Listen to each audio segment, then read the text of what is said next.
Au cours des dernières semaines, aucun proche d'Emilien n'est venu le soutenir sur le plateau des 12 coups de midi. Une situation que le champion a évoquée dans les colonnes de Télé Loisirs, mercredi 19 février. Depuis qu'il a commencé son aventure dans les 12 coups de midi, le 25 septembre 2023, Emilien a toujours pu compter sur le soutien inconditionnel de ses proches. En près de 510 participations, pendant lesquelles il a accumulé plus de 2 millions d'euros et découvert 18 étoiles mystérieuses, le maître de midi a déjà été aperçu en compagnie de sa grand-mère, Yvonne, mais aussi de sa compagne, Jessica, qui sont venus sur le plateau de l'émission à plusieurs reprises. Cependant, les proches d'Emilien se font de plus en plus discrets. Au cours des dernières émissions, le jeune champion n'avait aucun membre de sa famille dans le public. En même temps, il faut dire que les proches d'Emilien habitent loin de la région parisienne, où est situé le plateau de tournage des 12 coups de midi. Si la grand-mère du champion réside dans la région nantaise,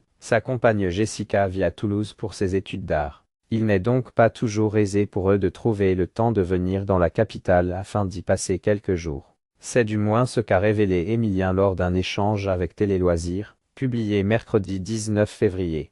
Effectivement, il y a des problèmes de disponibilité. Mais moi je les ai toujours, j'ai toujours leur soutien et ça fait plaisir, a-t-il expliqué en toute franchise. Selon Jean-Luc Reichmann, les 12 coups de midi, Emilien protège sa famille. Emilien a évoqué des problèmes de disponibilité. L'absence de ses proches pourrait aussi s'expliquer par une autre raison. Interrogé par nos confrères, Jean-Luc Reichmann a déclaré que cela pourrait être dû à une forme de pudeur de la part du champion. Emilien protège sa famille, il protège les siens et il le fait très bien, il est très intelligent, a affirmé l'animateur de TF1, avant de conclure, c'est quelqu'un qui a des valeurs, à la fois humaines, professionnelles, de labeur. Il est toujours présent, poli, respectueux, à l'heure. C'est un signal qu'on a aussi envie d'envoyer au moins à notre niveau.